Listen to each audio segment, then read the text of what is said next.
Okay. Okay, we'll get started. Thank you so much, everyone, for joining us. This is a YANA evening tea. We're delighted to have with us Chen, class of '89, and also it's no longer FEA. What is it now? YSE. Yale School of Environment. So I keep calling it forestry, but who's the president of Surdna Foundation and a great partner with YANA, and also Professor Paul Sabin, who's class of '92, who is the Randolph W. Townsend Junior Professor of History and Professor of American Studies at Yale, and the author of a book that we are going to be talking about, Public Citizens. And we're going to just have an ongoing conversation. We've got some prepared questions, but I'm going to turn it over to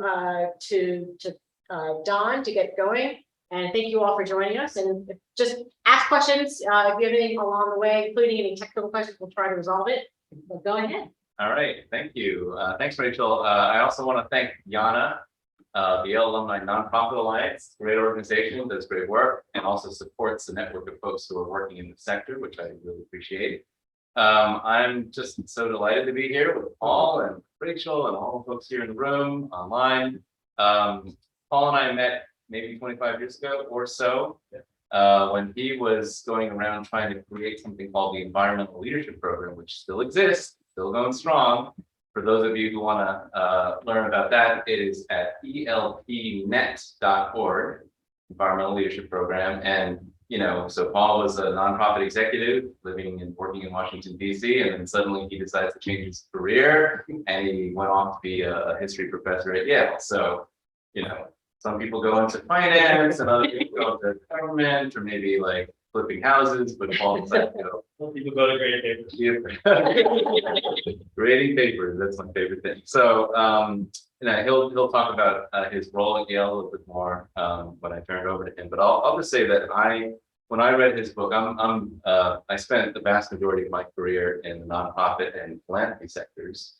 And when I read this book, I was just really enthralled by the history. Because even though I've spent my career in these sectors, I knew nothing about this history. I mean, I knew a little bit. Okay, I'll give you that. But I didn't know about the early days of how Ralph Nader started his crusade and how that really evolved the public interest movement and the nonprofit sector and how it has expanded since then. And I really didn't have a sense of, you know, the larger lesson that Paul draws in this history, which is, you know, how it really shaped American liberalism. And that's something that we'll talk about today. And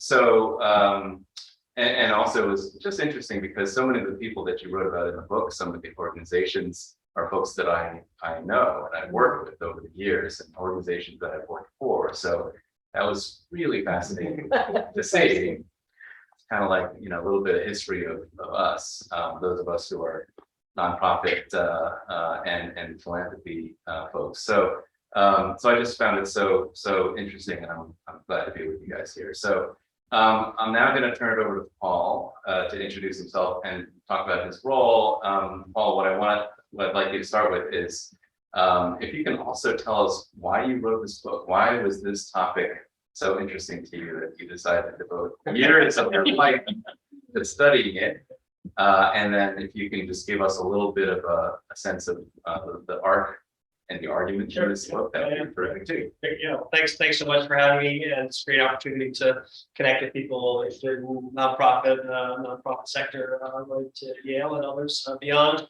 And so yeah, thanks for involving me. And so I teach at Yale in the history department, also work with the undergraduate environmental studies major, and I direct the new program in Yale Environmental Humanities program, which is trying to bring people together across the humanities, history, anthropology, literature, the arts, to bring a broader cultural and social perspectives to bear on environmental problems.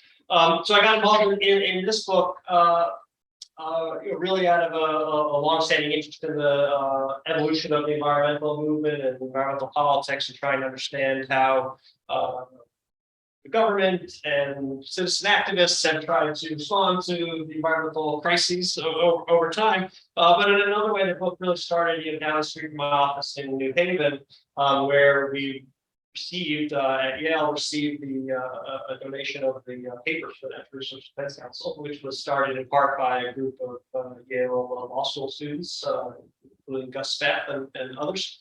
And I was cast looking around for a new book project and spent some time in the archive looking at the founding papers of the organization, including their early grant proposals and their letters convening their first meetings. And one of the things that I was particularly struck by there, and then also as I went into the papers, the Environmental Defense Fund and other early nonprofits, was the way in which they position themselves in relationship to the government and in opposition to the federal agencies, and in trying to create this new citizen sector outside of government that watch over the government. And I got interested in that as a theme for the project, and that drew me to Ralph Nader. And so just briefly to summarize, the book, it starts in the post-World War II period with people like Robert Moses and the big government liberalism coming out of the New Deal, and then the response to that, and people like James Jacobs, Carson, and Ralph Nader, kind of writing big books criticizing the government agencies, whether it's the Department of Agriculture or the planning agencies or others. And then I look at how Nader and others turn that into an institutional forum, which is related to YANA, which is the institutional forum of all these new nonprofit organizations and public interest law groups and public interest organizations. And that really led to an explosion of those groups over the course of the 1970s and the creation of a whole new citizen sector. And so the book studies that and tries to make sense of it as a divide within liberalism between the big government liberalism of the 30s and 40s and 50s and this new citizen-based participatory liberalism that was clashing with the big government liberalism in some ways, kind of bringing it down. Or impeding it and undermining it.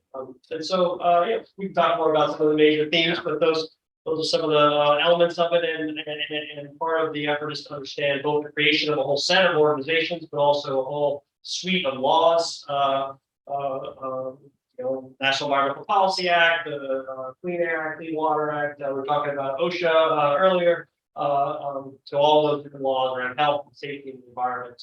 But I will, we can talk more about all this. Yeah. So Paul, a number of figures are prominent in this book. You mentioned Jane Jacobs and Rachel Carson and Ralph Nader. They're all, part of this vanguard of folks who are really criticizing this version of liberalism. And I think your book really tackles this misconception that the right has spent decades trying to undermine government and kind of knock it down a peg, or several, but really a lot of it came from liberals who were trying to remake governing, the idea of what good governing is, into something else. And so I wonder if you could talk about that a little bit, and what insights does that shed on our situation today? How effective are we? Nowadays I think progressives really are trying to rehabilitate the stature of government and its ability to do, important things. Well, I think it's a great question. And just to be clear, it's showing, the book talks primarily looking at the role of liberals in critiquing the kind of powerful liberal state coming out of the 50s and 60s, but that's not at all to diminish the extraordinary movement that's been launched to discredit government agencies from the right. But part of what the book is trying to do is at least just make it a little bit more complex and show that maybe the right ability, Reagan's rise, wouldn't have been as successful as it was if there hadn't already also been this other movement going on from the left to critique and watch over and question the power of these very powerful government agencies. And so I think it's useful. So that's part of the story about the past. And so when you go back and look at these nonprofit organizations like and our Natural Resource Defense Council, Environmental Defense Fund, and other groups, what you see is that they were primarily suing the federal government, and it's just a list of all the acronyms of these New Deal agencies, and that was their target, and it was partly because that was available as a target, and they're trying to get the industry kind of behind the government, but the government itself they also saw as responsible for a lot of problems. How is it relevant to today? Well, I think it's a lot of ways, and again, I'm a historian. It's not I'm diagnosing today is less my domain, but I think it's useful for thinking about the challenge of rehabilitating government and understanding the sources of the questioning and the challenges to government's credibility. And so even more recently with the issues that the CDC has struggled with in terms of its credibility. And you can see the attacks on the CDC coming from very many directions. It is not simply something coming from the right. And I think that it should lead people, liberals who are trying to be part of, as you say, sort of rehabilitate and strengthen government processes, to be thoughtful about the ways in which they are going about that, and the ways in which they might be contributing to undermining government, and kind of what is a pragmatic approach to strengthening those institutions. I don't know. Right. I would say it's interesting for those of us in the nonprofit sector. Not everybody works in a regulated industry per se. We're loosely, state secretary of state, you have to make sure you comply, but it's really self-regulated. Right. Yeah. And so I'm wondering, are there other industries, I guess, health and public safety and things, but I mean, how many people are really caring, knows anything about the administrative state? There's been so much attention on the ineptitude of Congress, maybe, and the courts. So I'm wondering if, has the US or our culture sort of given up some of our power of even thinking about being public citizens and just sort of waiting for things to happen or come up to a court system? Or is there a lot going on? I don't really know, but I honestly, other than since I picked up your book, I haven't thought about a regulated industry or administrative agency since I worked in the securities industry, and we were doing private deals to stay out of the SEC's way. So I think that actually goes back a little bit to the history in an interesting way, in that the kinds of organizations that were created by the new nonprofit sector were often small, freewheeling, not that bureaucratic, and quite different from a large federal agency with the thousands of employees, with very bureaucratic processes and institutional forms. And I think that there, another thing that we could think about, looking back from today to the past, is trying to understand how we think about institutional power and structures, and the level of comfort that people have with the compromises and pragmatic sort of challenges of operating in these bureaucratic entities. And I think that there's in many ways a real discomfort in the early 70s, as people were forming these new nonprofit organizations. A real discomfort with hierarchy, with institutional structure. Nader himself was not interested in creating one large organization. Instead, he created dozens of small organizations, and didn't want any of them to grow to be too big. I think Public Citizen was probably the largest. Although many of these organizations have grown now to be multi-million-dollar budgets, and that has been a change. But that was an interesting gap, of approach, a cultural gap. I was going to ask you, I mean, you talk a lot about the industry, and certainly, 30 years ago, for the 60s and 70s, the industries that were clearly gaining top headlines were the different kind of industries, like we mostly the finance industry, and DC versus New York. There's been a little bit, I sounded much more concentration of where the powers, not that there aren't industry brokers, obviously, that are still doing that. I'm just wondering, like, were the financial parties now, like, how did they play into some of this role at all back then? Or was this really a DC, administrative agencies and lawyers and people coalescing around the government? Whereas for those of us, maybe people here, we're sitting in New York City, like, I don't know what goes on in down and I don't know, it seems more split now. Maybe it wasn't so bad then. You were focusing clearly on this. Well, I think it's not,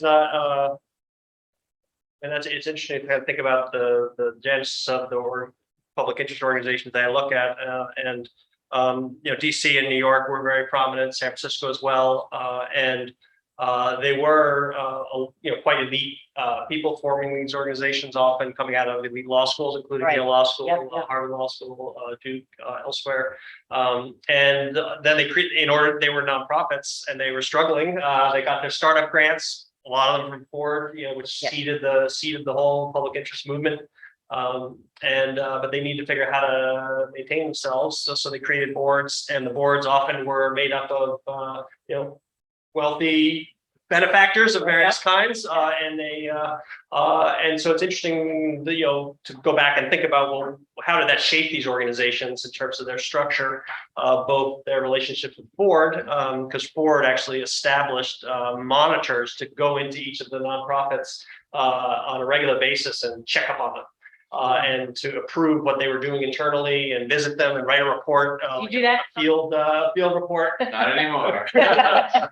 Field report. Make sure they had a committee of former presidents of the American Bar Association who would evaluate the legal dockets of the organizations, make sure they weren't getting too out of line.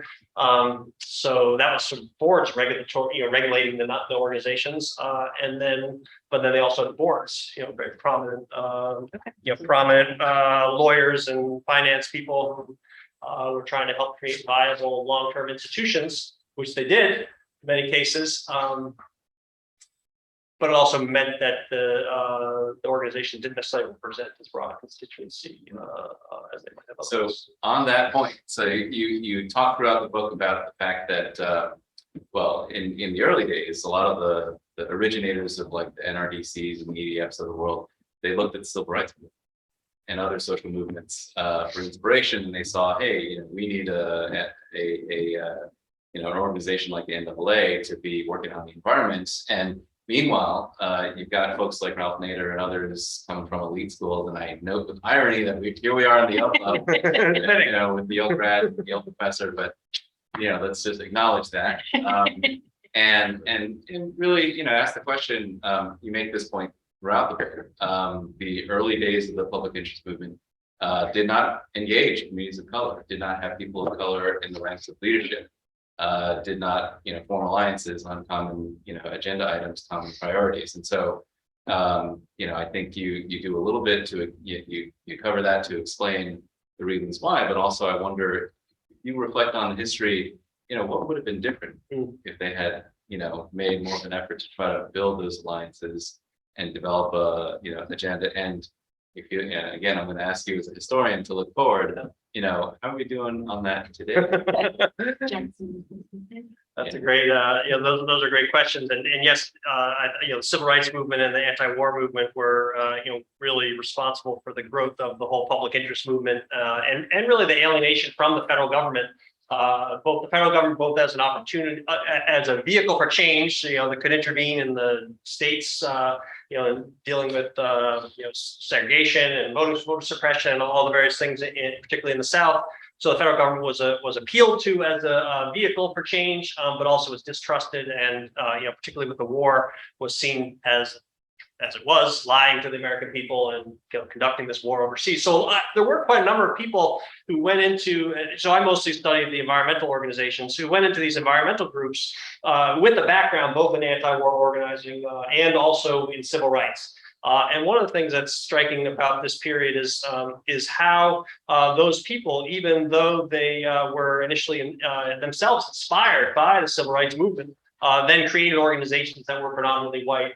And that dealt with other types of the segmented organizations, and I think it's partly reflected the segmented approach to issues in the 1970s, where you had and Ford was supporting this and its kinds of organizations that it was funding, but you had the Mexican American Legal Defense Fund, the Puerto Rican Legal Defense Fund, the NAACP, the Native American Rights Fund. So even within the civil rights movement, you have a segmentation across different identity, ethnic groups. Even though they're funded by the same. Even though they're funded by the entity, they weren't creating one big integrated group. You also have women's rights litigation. You have disability rights. You have poverty rights. So it was really across the whole thing. And what you see is a little bit. You can almost take an ecosystem model to this. The niche, people taking their niche, and also as a legal strategy in the courts, that it was a way to pursue distinctive legal strategies. So it's more of a legal strategy than a political strategy. A political strategy maybe might have integrated these things into more of a movement. A legal strategy broke them down into litigatable cases, and then took those to a receptive court. But the broader, so how would it have looked differently? Well, some people at the time criticized the legal strategy and wanted more of a movement strategy, and they complained about that, and they complained about the kinds of organizations that were being set up, and they wanted more of a social movement effort. And I think I don't want to. It's important to acknowledge the many kinds of collaborative efforts that happened, while at the same time also being frank about how in the environmental movement, as you and I have both been very involved in, it developed in a very kind of isolated way, representing certain class interests and the predominantly white constituency for it. I think it has changed substantially, but the institutional structures that were founded back in the 70s have had really tremendous lasting power, and very difficult to change. That starts at the board level, continues down through the institutionalized staff, and even the definition of the problems in terms of what is an environmental problem. So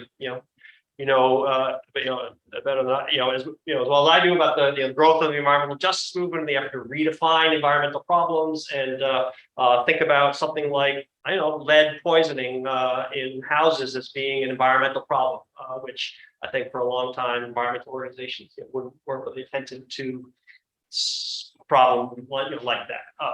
We can go on, we can talk about that more, but I think there's been a substantial shift in the organization that you and I were involved in starting, has been very committed to that and trying to push more diversification of the environmental movement, both in terms of the people and also the issues. I'm gonna have to push this question over to Don himself from the foundation side.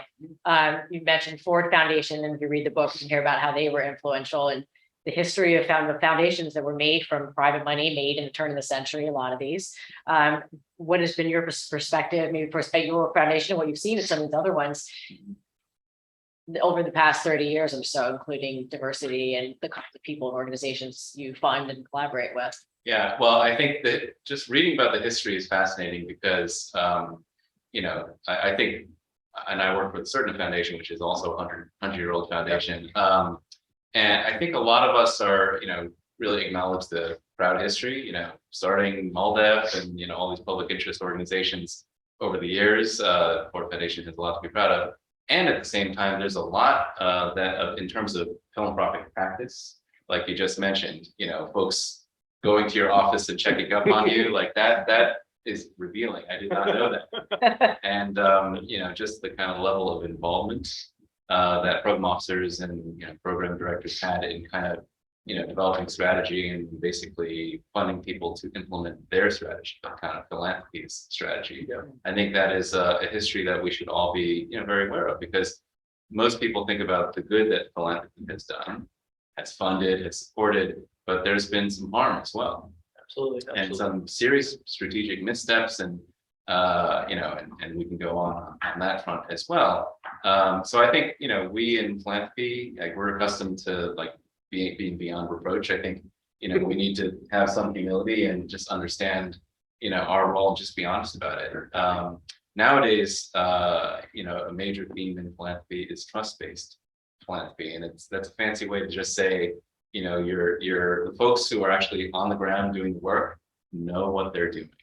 They're doing this work day in and day out. They're on the front lines in communities, socking it out with whoever they're, dealing with, and trying to, make the world better for the folks that they're serving. And, we should, in philanthropy, should really, listen to what the folks are telling us, and then kind of follow their lead. So I think more of a kind of bottom up approach as opposed to a top down approach is healthy, and actually acknowledges the reality of who's got expertise and how that expertise is really, spread across different constituents. So that's one of the takeaways that I have, and it's really revealing to read the history, because we've come a long way and we still have a long way to go. Yeah. Well, I want to ask another question, because another major theme in the book is about just how, Ralph Nader was, and probably to this day still is, very much a take no prisoners kind of strategist. That's his personality, and that's been his kind of approach to things. And a lot of the raiders, Nader's raiders, and the people who kind of were inspired by that approach took on the same, attitude. And I wonder if you can just reflect on how that has served us in this country. Do you think that was effective, productive? Do you think it backfired? And as you think about our condition today, what would you say about folks who are taking up prisoners, uncompromising folks? Good. That's a It's a complicated. very, That's a great question. very distinct theme in your book. Yeah, no, that's a great question, and I think that it is. I think the take no prisoner attitude is is related to the context of the Vietnam War, the civil rights movement, and sense of urgency. And it's not. It was by no means a coincidence that many of these organizations that I write about in the book were founded between 1968 and 1972 in the first Nixon administration, in which and they were forming a form of resistance to a specific federal administration, not just only the. I mean, they also were started under Johnson, but they were particularly mobilized against Nixon. And then they run into some interesting challenges when Carter gets elected, because some of them get drawn into the administration, and so they're trying to make compromises and make deals and operate within the bureaucracy.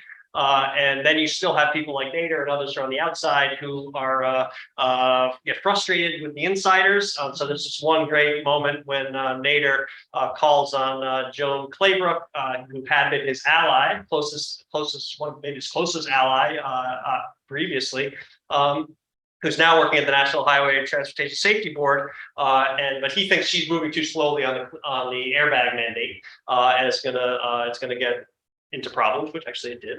And he calls on her to resign and says that she's betraying the movement. And he comes to a press conference that she gives to respond to him, and he kind of looms over her armchair and kind of pressuring her, but she decides to stay in. But it just creates this very interesting dynamic between the insiders and the outsiders who are committed to the same goals, but are pursuing different methods.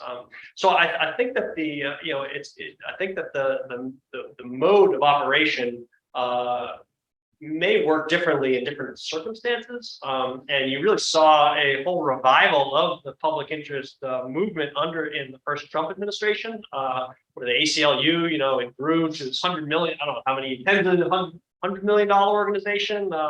And you have effort to sue the government on all these different fronts, and trying to stop the border wall, trying to stop immigration, deportations, trying to do all these various things.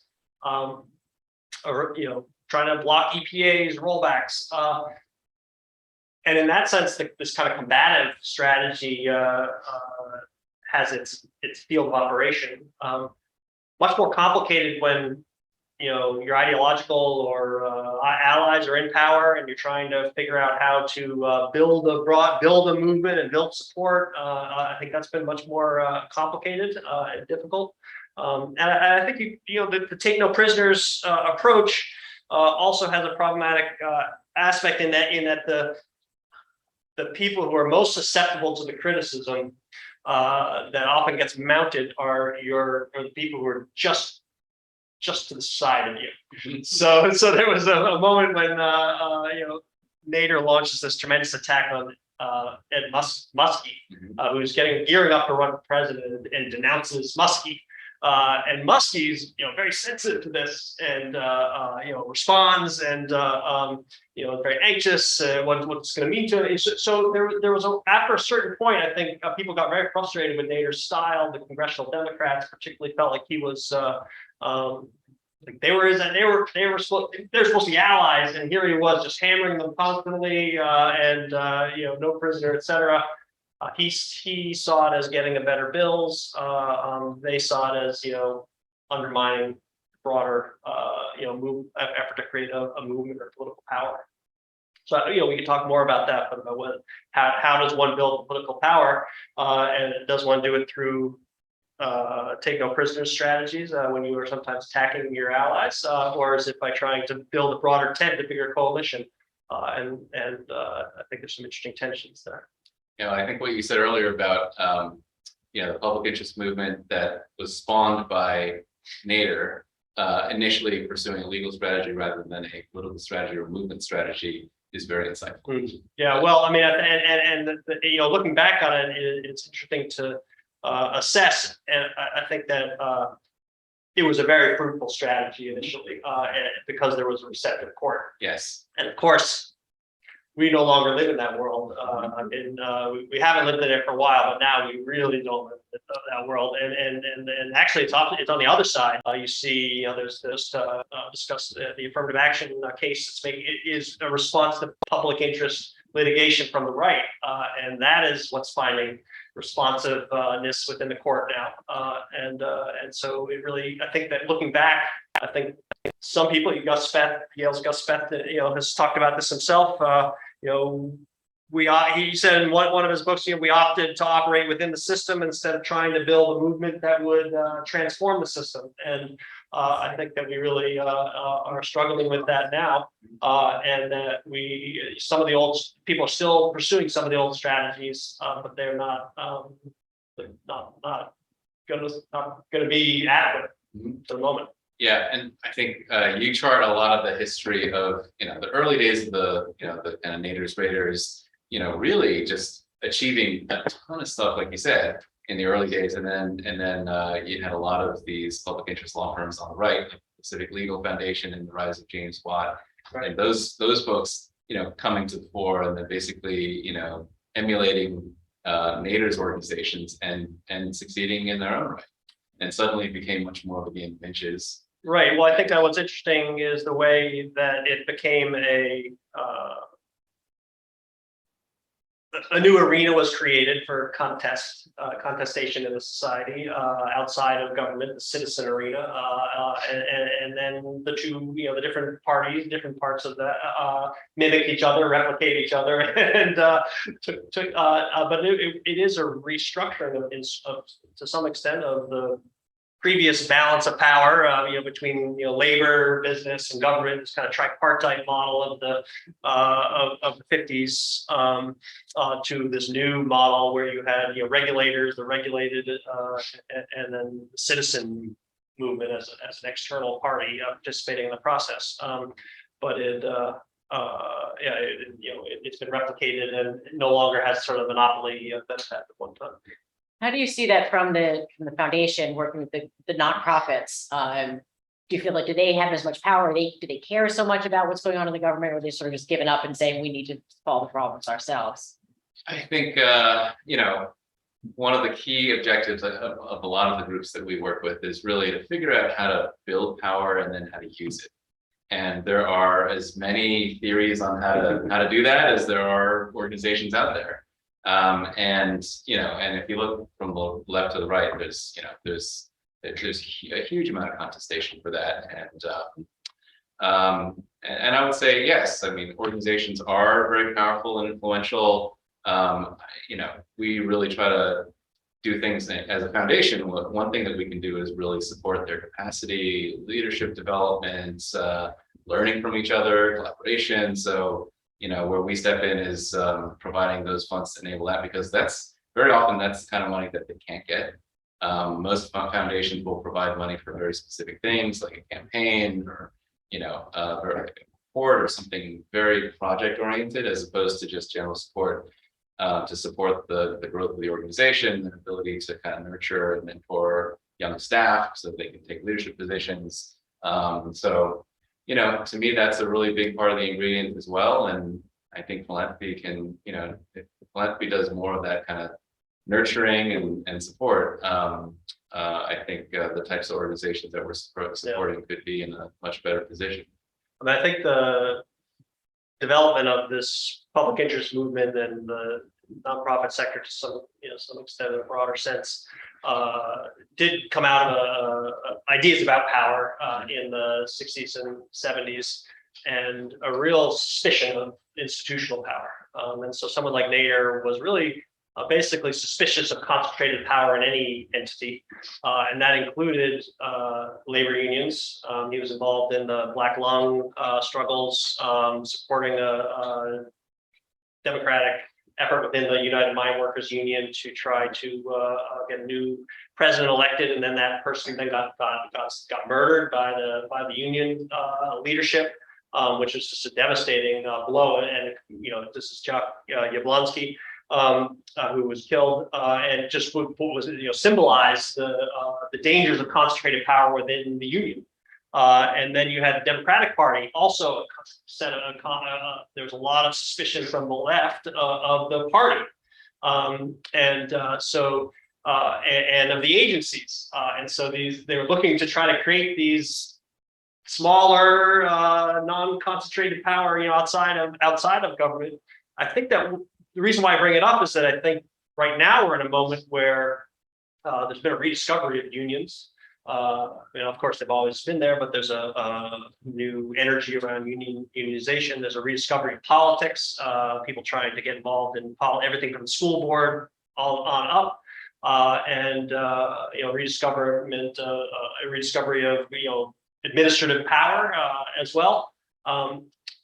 But this remains, I think, that tension within liberalism between suspicious outsiders who fear these concentrations of power, and those who wish to wield that power to accomplish big things. And I think that's really one of the main dilemmas that I try to get out of the book, and I think we're still wrestling with that today. And we could point to different examples of that, in terms of how people's attitudes towards the party, towards the union, et cetera. Yeah. So I have a question for Rachel. Yeah, go ahead. I'm curious, here we're with YANA here, Yale Alumni Nonprofit Alliance. Do you guys talk about this stuff at YANA? Big trends and kind of like the moment in history and how people are positioning themselves. Not so academically. I mean, I would say it's probably a good time for us to sort of step back and see. I can say anecdotally, and certainly in conversations, people have talked about it. And I always try to ask nonprofits, because we always get stuck in like, what are you doing? How is this program working? This thing and that thing. And then it's sort of like, well, what would it take to put you out of business? Like, why are we here? I think it's trying to, this is a particular way to address a problem. You've chosen this way. I haven't seen too many advocacy organizations. So there are other people who specialize, I think, in some of the trends. We've certainly brought in Tim Delaney, who runs a National Alliance of Nonprofits. He does a lot of advocacy work, and it's sort of, we've brought him in a few times to talk about what nonprofits can do as an industry themselves. And just sort of what else we talk about is it's the younger folks that we've seen, particularly during COVID, when again, talk about elite institutions, there were a lot of students who took a leave of absence for a semester, a year, and they wanted to just help. So we had a lot of free help. I also saw lots of nonprofits pop up. So there was so much busy stuff going on. I don't think anybody was sort of thinking like, gee, what's the best way to do this? There's a lot of like, well, I've got an idea, I'm going to go start a nonprofit, and not necessarily trying to collaborate. That's sort of what we've been seeing. So not as much, I think, 30,000 foot view discussions about things, maybe as we that whole idea of I'm going to go start a nonprofit. I don't know if it's hard to know, and you can't really credit to any one person. But if you were going to, I think Ralph Nader would be a good person to credit to, because that was his attitude. Right. And actually, the first time I talked with him, he tried to get me to start a nonprofit. So it was like I was late on a Saturday night. I'd been trying to reach him for months, and he called me up, and we started talking, and he was sort of interviewing me and asked me whether I read this book, University Inc., kind of about the corporatization of the university, and he said, we should do something about it. Yeah. And we should get all these academics together. You should do something about it. Right. So, but I think that it is an interesting concept that I don't think before 1970, I don't think that you would have had the idea I should go start a nonprofit to address an issue. I think that really is something that you see the nonprofit applications, they just soar after the 60s or into the 1970s. That whole idea that you're going to go outside of the big institution to address a problem, and you're just going to have a startup with like 3 people in a rundown building is going to try to solve something. I don't think that really not on the same scale. I mean, of course it existed. I think now people have that. It's a little bit of the tech industry. It's a little bit of, it's a little easier now. People understand what it is, and maybe it's a little bit of the attitude, like why would, not that there aren't grassroots organizations, and clearly we have movements around, but it's just kind of what I've been seeing, people's first line of defense. And so we've been actually working, I know there's a lot of criticism, like, of the industry, like maybe there are too many nonprofits. We were just talking about this at our last meeting, that, why is there not as much collaboration in nonprofit? Because everyone's like, well, that's my idea, and I came up with that. Whereas banks, or maybe some other people have literally easier time, where someone who's a found funder or private equity has the power to bring people together to collaborate. And the nonprofits, everybody's like, well, that's my money and my donor. And I don't know, that we do talk about that a little bit.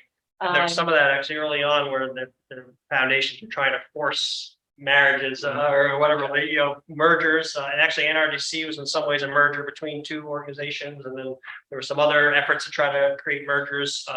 But I think it does get to think just nonprofits as entities. It gets to one of the amazing things about them, which is, and the way that Nader and others brought them into being, they could was just the opportunities for young people to create, to take responsibility, to be leaders, to be quickly become an executive director of an organization, to create something new and be responsible. They both could, they also could be exploitative, because they didn't have a lot of resources, and people were being asked, Nader was asked, how many hours you want someone to work. He was basically like constantly, 3 hours a week or something. But also, to have a nonprofit is, just, of course, there are much larger nonprofits, hospitals, and universities, and many other things. I do think the funding mechanisms do influence that a little bit. You can't get funding for things unless you're a 501c3. So I think people, unless they have their own money to put into social causes, they know they need to get on this path to have this structure to be able to get money to draw towards them to address their own personal causes that they care about.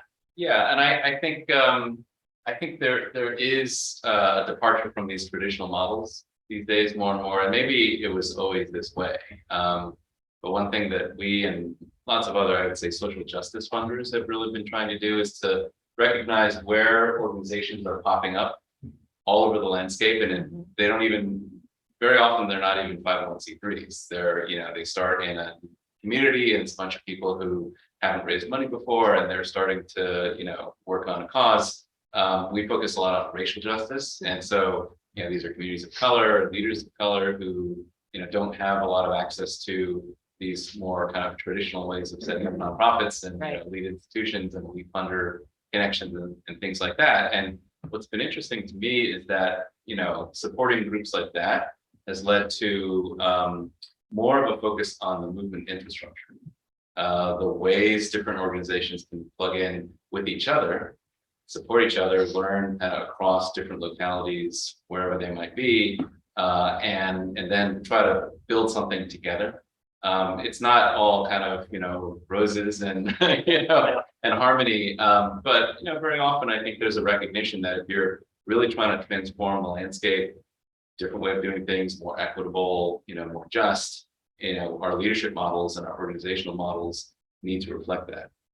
And maybe, and I don't think that came from a single person, like a charismatic figure like Ralph Nader. It more kind of came up from grassroots frontline organizations, which is exciting to see.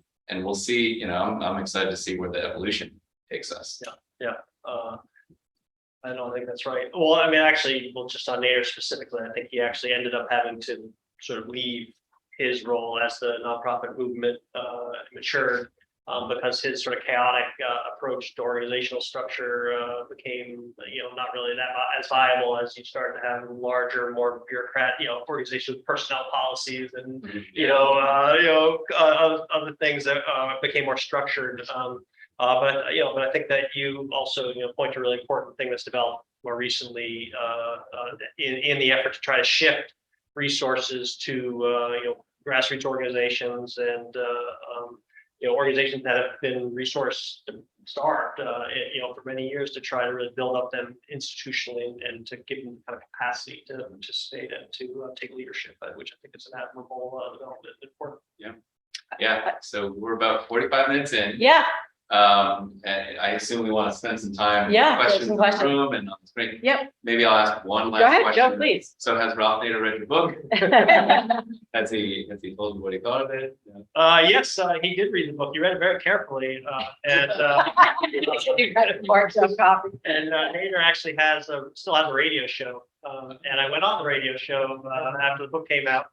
And we had a great conversation. He was very happy to be the subject of a book and you know, or, you know, a central character and you know, to have movement appreciated and discussed. But there was one sentence on page 198 or something that he disagreed with. And it was an interesting sentence, actually, which was that it was a sentence in which I made the assertion that that he and others had been too focused on purity and I can't remember exactly how it is, and had not formed alliances effectively with unions and political institutions. Sort of what I was saying earlier about that gap. And I actually just I think I was right in what I was saying, but I think it was he was sensitive to that, and it was an interesting point of difference. Mm-hmm. Good. Talking about some nonprofits, if I can take a question from the audience, Jane Jacobs, who was, just for the audience, who wants to know what was. Well, Jane Jacobs was a New York-based grassroots activist fighting against Robert Moses on urban planning issues. And the question is about that, how she did not create a nonprofit. And Joe, actually, that's a really important and is one of the themes in the early part of the book is the way that Jacobs and Rachel Carson and Nader, they were initially sort of these big book writers of the early 60s attacking aspects of big government liberalism. But Nader was, or Paul Ehrlich, like other people, Nader was the one who made the transition to the next thing, which was the institutional entrepreneur. And Carson died of cancer early, but she was not, still, she wasn't really an organizational person. She was a writer. Jacobs was a writer as well and a spokesperson, not an organizational person primarily. And she was a thinker, yeah. And Nader was, that was the thing that was particularly distinctive about him, was that he was an institutional entrepreneur seeding groups. So yeah, that's a good point about Jacobs. Yeah, thank you. I'm going to take, you can see this. Let's see. Many environmentalists now feel that they may have won the battle with some passage of the environmental laws, but lost the war in terms of generating political. Have environmentalists relied too much on law and policy? I think you mentioned this a little bit, and not enough on politics, culture, and communications. And if so, what are the implications going forward? Yeah, well, I mean, we can have a long conversation about the state of the environmentalism today. I mean, I think that they did rely very heavily on law early on. It was very successful to, the clean air, the clean water, so in many ways it was very successful. The law and many of those laws still are succeeding and have been effective. But the problems have changed, and so the laws aren't applicable to them. So we don't currently have the same. The commenter talked about culture and politics and all that. We lack that in order to pass the kind of laws that we need today, to address climate. We've seen those fail repeatedly. We did pass a law this summer, but still, there's really just been a failure. And there's just really been back on their heels, trying to basically for the last 20 years, mostly defending the 70s laws. Another interesting dimension of it, about success or failure, is the current sort of attack on those laws from the left. And we can talk about that as well. But there's been a growing criticism of environmentalists, of citizen activists, and of the National Environmental Policy Act for blocking renewable energy infrastructure, new transit facility, affordable housing, transmission lines. And there's a sense that the oppositional aspect of environmentalism in the 70s is not as well suited to the do something environmentalism of the 2020s, where we have to build. We have to. Yeah, another example is the Flint water crisis, in Jackson, Mississippi. Yeah. I mean, there's lots of examples where we don't have the adequate laws and funding to be able to get political will to be able to do Absolutely.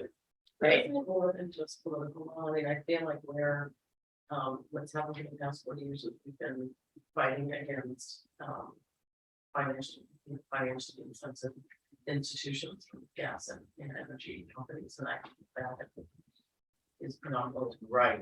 And it's what's supported us for the last 40 years. No, absolutely. So if you can hear online, the other question is about the extraordinary political power of fossil fuel interests in preventing action and That is correct.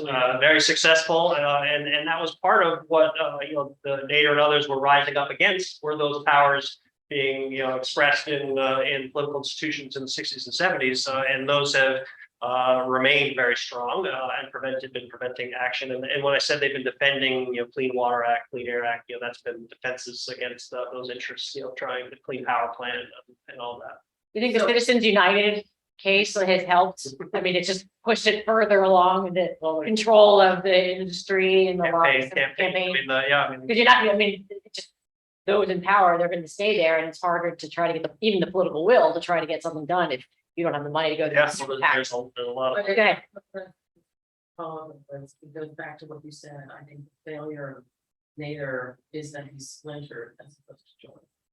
And I feel like if all these splinter organizations had found some way to coalesce together to be a strong force, it would have had capacity to go up against these larger forces. But as hundreds of little tentacles, it doesn't have.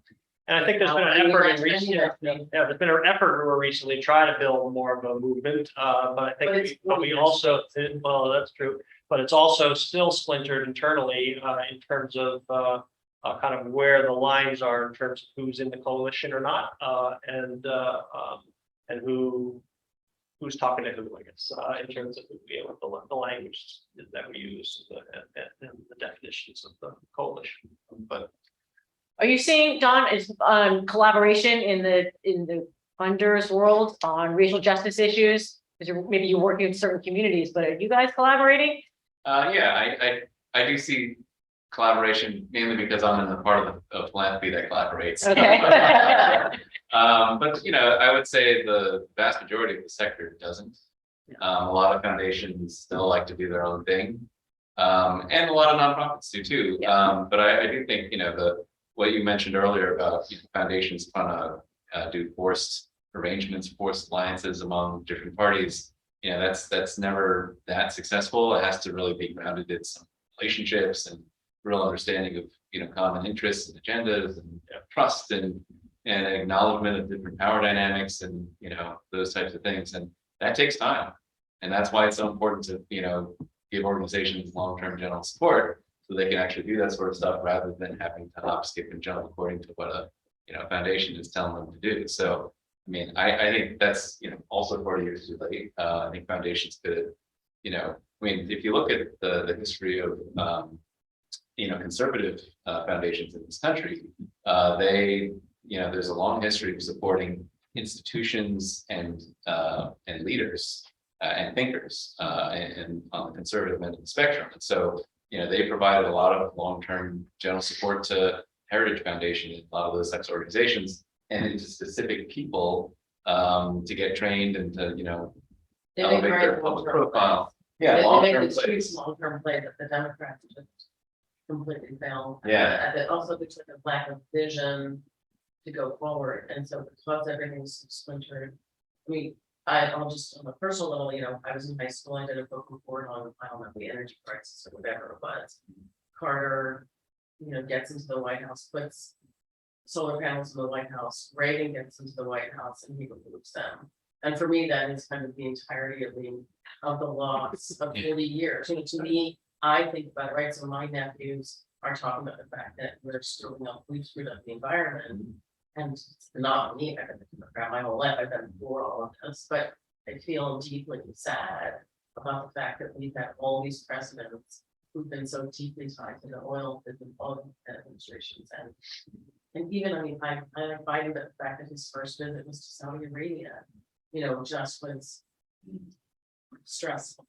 So when you look at the environmentalists, I feel like it's in a waste. I mean, there's a lot of progress, but I feel like we didn't move anywhere near. Have you just kept going?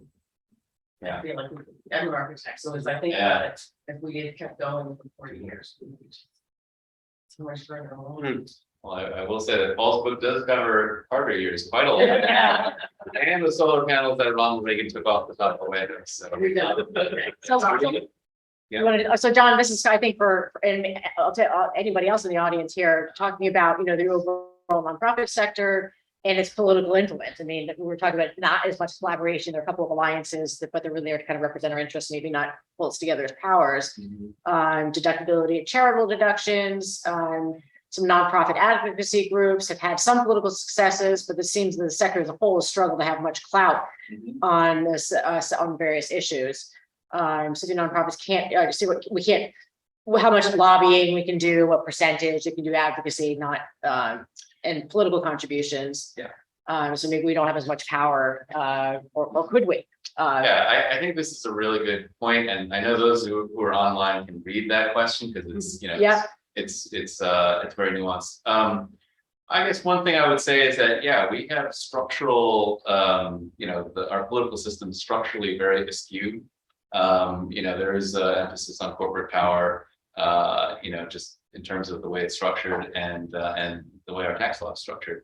One bright spot I will offer is that there's a wonderful organization called the Alliance for Justice, which you should all check out, AFJ, Alliance for Justice. One of the things that they do, they have an initiative called Boulder Advocacy, and they basically go around training nonprofits and even foundations, like how to use their powers, how to use, you know, what they can do, like, you know, the 501c3 tax law actually enables them to do a certain amount of lobbying. Can do a little bit. Yep. AFJ advises them on, you know, doing as much as they possibly can, you know, while still complying with what the law says. And I think they're great. They also track judicial appointments, which is hugely important. And it's just a great organization. And was there another question? Yep, there's more. That's a interesting, you know, that goes back to the early founding of these various groups that I'm writing about in the book. But there was an initial question, you know, would this be tax deductible? And so part of the reason why the Ford Foundation, just to clarify a little bit about where they were coming from, about why they were monitoring these groups so much, is that they were coming under attack for grants that they were giving that were seen as too political. They gave a bunch of grants to Robert F. Kennedy's staff after he was assassinated, and there was hearings of the foundation, and there was a question about and the initial 501c3 certifications for groups like NRDC were held up for almost a year. As questioning whether these were actually nonprofit organizations, because the question was who was the client, who were they serving? They were just serving these abstract interests, and whose interests, what did that represent actually? And that is not actually a totally crazy question, because it does, you know, there have been, you know, there can be questions about how those interests get identified, and whether they can. That's a whole separate thing. But in the 70s, then they started doing a lot of lobbying around, you know, that's when Alliance for Justice gets started, but they do start doing a lot of lobbying around trying to define what the role of the nonprofit is. It's trying to, you know, establish that institution in order to do things that you're talking about. Yeah. It was just one last question, was sort of bringing it forward now to some of the newer movements on kind of climate, to expand the environmental, like, how is that going? Do you think there are parallels? If you're following that, or Don, I don't know if you're funding any of those, or anybody else.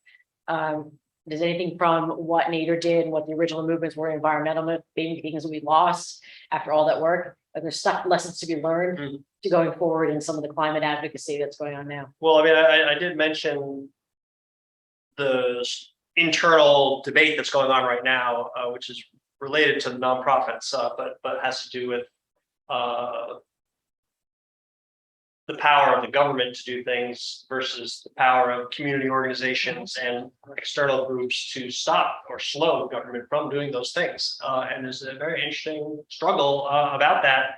People who I respect, you know, on both sides, making interesting points, and I think there needs to be more conversation about how. So, because there's a bit of, you know, with the permitting reform and criticism of NEPA, there's a little bit of a effort to, like, let's just go back to the good old days when we could, I don't know, blast a highway through a neighborhood, and wasn't that great? But that, you know, the good old days before there was citizen participation, before you could block these kinds of projects. So that's not really a good solution. But at the same time, clearly you can see ways in which the current system is also not working, because we're not able. You know, it's very expensive to do things. It's very difficult, takes a incredible amount of time, and we have to do things fast for climate change. You know, there's a need to act. So I think there's a very interesting debate going on there. The other thing that I would mention is we were talking about earlier before we started about where students go to work these days, and related to YANA, but just the interest in private sector solutions is quite strong, and kind of thinking about what the role of the nonprofit is versus technological innovation, technological deployment in private sector solutions, and how the balance of that should shake out. I think there's more receptiveness now to business strategies for accomplishing social mission than there was in the 1970s, when I don't think that was even conceptualized as a possibility that the business could have really well. I mean, they did talk about social missions, but that they might be trying to solve poverty or solve environment. So I think that's a very interesting development. Yeah, the social entrepreneur. The social entrepreneur would be pursuing social entrepreneurship through a private sector strategy. I think is a very interesting new something the last decade. Sean, any last questions, or anybody here have any last questions before we wrap up? I'm curious when you think the Europeans are getting right and they're not. The question was, do you have any thoughts on what the Europeans are doing maybe better than what? I mean, it's interesting to compare the U.S. to Europe in terms of the state and strength of the state compared to the U.S. And I think that they are able to act more effectively, and so even just on some very specific, again, in the environmental sector, they're able to accomplish some things that we're not able to relate to transit. I was thinking of it because maybe we're talking the others. Yeah, people do comparative costs. How much it costs to build a tunnel in in New York versus in Germany. To compare that. So I think they're doing some things right. But when it comes to the broader question of climate, I don't think there's they haven't solved it either. I'm still struggling. They're ahead of us, behind us. Like, what are the things that they're doing and implementing that we can actually bring here that we can learn from? It, I guess. Really, yeah. Well, I think there's an effort, particularly related to some of this infrastructure development, to try to figure out how the U.S. can build infrastructure more effectively and efficiently, and to see that as a goal.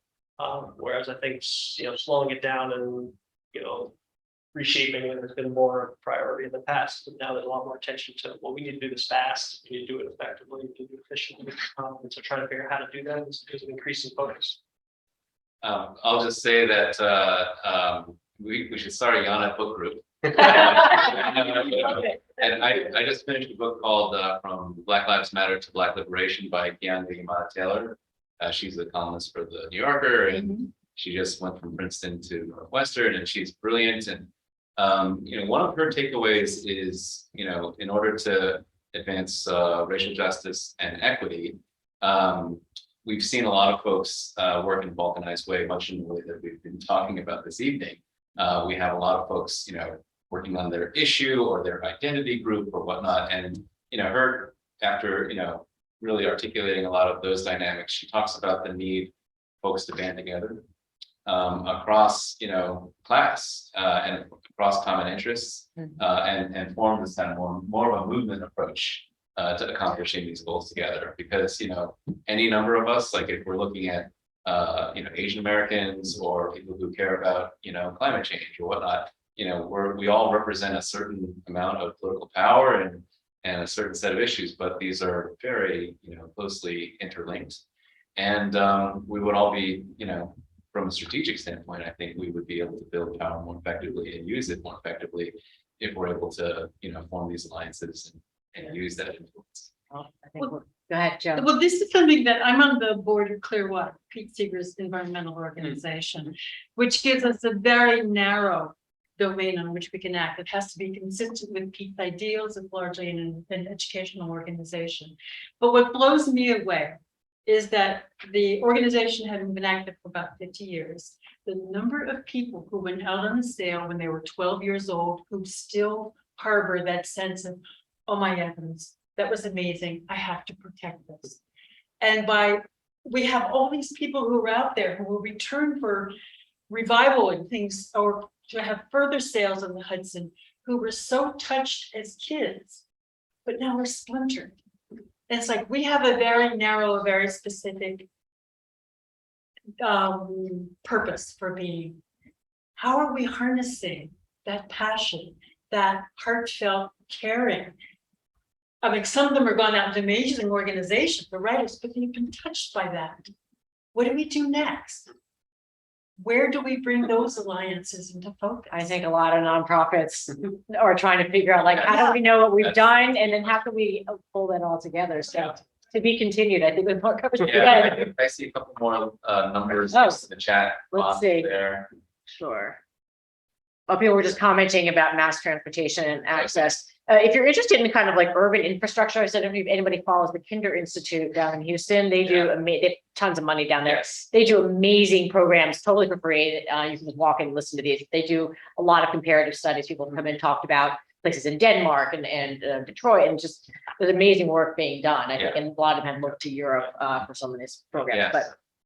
but great organizations. Okay, I think we've got some good. We'll certainly, when we do the video share afterwards in the next couple of weeks, we'll also include the links we just shared, including to the book. And if there are any other organizations, please let us know if you think we should something you think people should look up or a book to read. We're always happy to share those resources, so feel free to send those in. So I just thank you, Paul. Thank you so much for coming. Thanks for writing the book.